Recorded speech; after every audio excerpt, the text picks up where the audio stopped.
Let us embark today on our journey, a very difficult journey, and that is grammar. Grammar of any language, but we will focus especially on English grammar. We need grammar for any language. Like our mother tongue, if I speak Punjabi or Sindhi or Baluchi or Pashto, so I also need grammar. I can't speak these languages without grammar. But we didn't learn these languages consciously with grammatical rules and regulations. Because the approach that we adopted, learning our mother tongues, that approach is called natural approach, and the method is called direct method in linguistics. Linguistics is the science of language, and linguistics tell us how can we learn a language and how can we use a language. And there are different branches of linguistics like psycholinguistics, sociolinguistics, in which we use our cognition, our mental capabilities to learn a language, as well as our society, community, family, friends, and then we, because of all these factors, we learn a language. We don't speak our mother tongue without grammar, but we don't know the grammar of our mother tongue. But we don't need the grammar because the purpose of grammar is not grammar itself. The purpose is accuracy, correct language. And why we need correct language? Because the purpose of language is communication. You know what is language? We must define terms. We should ask each other basic questions about day-to-day things like language. We listen to this word, but we don't know what it is. So let us ask ourselves. You may pause this video and may ask yourself, what is language? Language is the verbal source of communication among the human beings. Verbal source of communication. Here the word verbal doesn't mean verbal of grammar, the part of speech verb. Verbal means based on words. Because language is based on words. It is a source of communication among the human beings.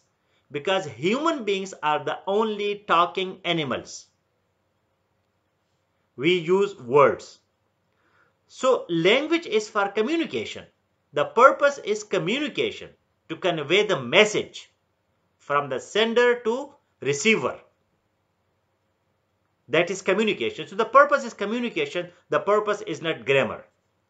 If you can speak a language with accuracy, correctly, so you don't need grammar. But a second language, English is a second language, ESL, we need grammar because it is not our mother tongue. The word grammar in etymology, etymology, etymology is another interesting tool to understand words. So the word grammar, whenever we listen to some word and when we read a word, so our antenna must be few things. Word, its pronunciation, its spelling, then its meaning, and meaning are also of two types, literal meaning and figurative meaning or metaphorical meaning, which is also called idiomatic meaning. We will discuss this in other lecture. And we must know inflection of the word. Like the word kind. So kind, kindly, kindness. The word is changing its different forms. So this is called inflection. So we should also know etymology, the origin and development of that word. Like the word grammar. That is from grammatica, which means, or graphica, which means writing.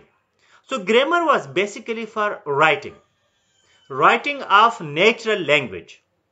Now, natural language is a very important word because we also have computer language. Natural language is by repetition without premeditation. That is by experience. We are collecting different sounds without planning. So all these sounds which take the form of syllable, word and then sentences, there is no planning for that. For example, we say he writes a letter and we say I write a letter. So what the hell? He writes and I write. Why not I writes? No logic. But this is what the way it is. And this is called grammar, to recognize. And this is called descriptive grammar. Grammar doesn't tell you what it should be, but grammar is telling you how it is. It just describes the situation. English people, they say he writes. English people, they don't say I writes. This is the way to describe. You have to recognize. For example, I say I went yesterday, I go today, I am going now. Why these different forms of go? Go, went, gone, going. Why? Because we are conveying the message. The other person should understand us correctly. I went. So it means I went in an indefinite way. I went. If I say I go, so it means that it is in present, in now, in current situation, in an indefinite way. But if I say I use the gerund, G-E-R-U-N-D, when we say ing, when we use, so I say I am going, so it means that now it is a progressive tense. The things are happening now. So this time and space, we need to use the language correctly. Otherwise, the other people will misunderstand us. There will be no comprehension. And grammar is important of each language. Now a Pashtun, for example, when she or he speaks Urdu language, so they need Urdu grammar, because Pashto grammar is not the same as Urdu grammar. And that's why many Pashtuns, they can't speak correct Urdu. For example, the word Chand, moon. In Pashto, it is feminine. But in Urdu, it is masculine. So that's why a Pashtun may say the Chand nazar aayi, because in Pashto it is aayi. Spommai wulideshwa, shwa, that is a feminine sentence. So we should understand these. ESL, English as a second language, so we need grammar. This is our need. We can't do without it. Now, what is grammar? Grammar is basically, technically, it is made of different branches like morphology, syntax, semantics, phonetics, phonology, pragmatics. These are different branches of grammar, and grammar is something interesting. But I will tell you in simple language that grammar is made of two things. One, to understand the parts of speech, and number two, to understand sentence. Parts of speech and sentence. This is grammar. Now, each and every word that we speak or we write, that is a part of speech. Okay, a word can be noun if it is a name. Name of a person, place, or thing. So when we say thing, it is not simple. Thing can be material and thing can be abstract. Like if we say boy, so this is, masculine noun and this is material. But if we say beauty, intelligence, construction, determination, all these words are also nouns. But these are abstract nouns, non-material nouns. Similarly, when we don't want to repeat the noun, so we use pronoun in place of noun, he, she, I, we. These are pronouns because we don't want to repeat noun. If we say the same David, David is coming, David is sitting, David is reading, David is flying. So it will be like a repetition, monotony. It will be not that interesting. So to replace this noun, we use pronoun. And just noun is not enough. We must describe noun. We must add something to noun. And when we add something to noun, then that is called adjective. For example, tall boy. So just boy is not enough. We must describe, and this is why language develops. Some people, they just know nouns. They know the names. But they have to describe, they have to add something to that noun. And this is called addition to the noun. This is not only description. Please try to understand. Description, describing, and addition, describing is only one function of adjective. But we can add anything to noun. For example, we say a boy. We say one boy. We say beautiful girl. Okay, so beautiful is description. But one girl, that is not description. That is just the number of. That is one girl, 100 girls. If it is 100, again it is adjective. So this boy, that boy, all these are adjectives. In some terminology, they call it determiners, that we determine or we determine the noun with that. So then using adjective is the beauty of language. We must know how to describe things, how to add something to those things. Just the thing is not enough. So if we want to make our language beautiful, we must know, we should have a lot of collection of adjectives. Synonyms, a lot of synonyms. But nouns is not everything. The problem is that there is action and there is being in the language. Action. For example, we say that read. Read is an action. Now, this action is verb. But if we say she is intelligent, so now here is also a verb, helping verb, because it shows existence, being of something. So verb. And now we have to describe verbs. Just action is not enough. We need more words to describe verb. And to describe even adjective. And even to describe the adverb which describes adjective and verb. So we need more description, because man wants to talk more and write more. Some people, they just speak and write very less.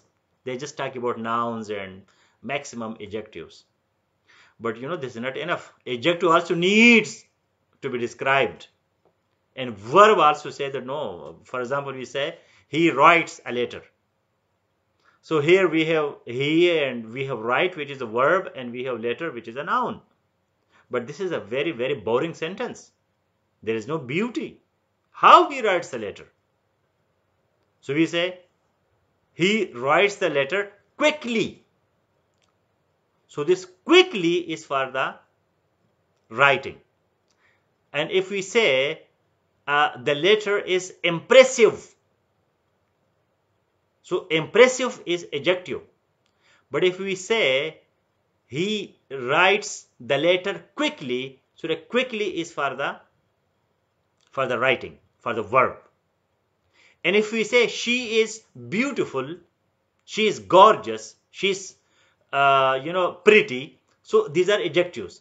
But if we say she is super intelligent or she is very beautiful, so this very describes what? Very describes not the girl, but the very describes the adjective, very beautiful. So, we describe then adjectives, verbs, and even adverb by another adverb. So, up to this place, you must know nouns, adjectives, adverbs. These three are very important. And sometimes we confuse adverb with adjective. For example, we say, he is a bad boy. So, bad is adjective because it is used for boy. But we can't say he is badly boy. Or we can't say he writes bad. No. He writes badly. Because badly is for right. So this is, sometimes this is also called modifiers. We have to modify the adjective or the adverb further. And we must know location of modifiers in a sentence. That is also important. Similarly, when we have to combine, we have to know the space and time of noun or pronoun, where it is, in what position, so we need prepositions. The use of preposition in English language is very tricky because sometimes we translate our mother tongue into English and we use our own prepositions. No, English has its own time and space. We can't use our prepositions in English language.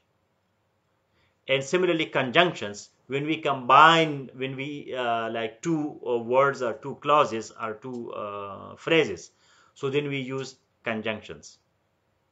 And then interjection, which is the easiest one, like exclamation, when we exclaim in our emotions, so then we use by exclamatory words, which are conjunctions. Articles, again, it's maybe determiners or adjectives. So we have definite and indefinite articles. So this is just to sensitize parts of speech. Each and every word that we write or speak is one of these 8 parts of speech. Any word that I'm speaking or writing can't be out of these 8 parts of speech. So we must identify which word is what part of speech and how this word is used. Part of speech. So now here the word speech means language. It doesn't mean speech that we are delivering a speech. No. Speech here means language. Parts of language. So this is called linguistic analysis. When we grammatically analyze the language, that which word is what part of speech, so then that is important function of grammar. If we don't know that bad is an adjective and badly is an adverb, so we will be unable to use these words correctly. English is a language which is full of knowledge, information. It's a very, very interesting language, lovely language, pretty language. Love English. And as there is so much knowledge, computer, business, international media, everything in English. So that's why its use is not easy. There are many simple languages. If we have computer languages and we have natural languages. So natural language are according to the use, the practice. That's why we have to recognize, we have to describe how these words are used correctly or accurately. So parts of speech is like 50% grammar. And the other 50% is sentence. So I'll be giving you a very important tip.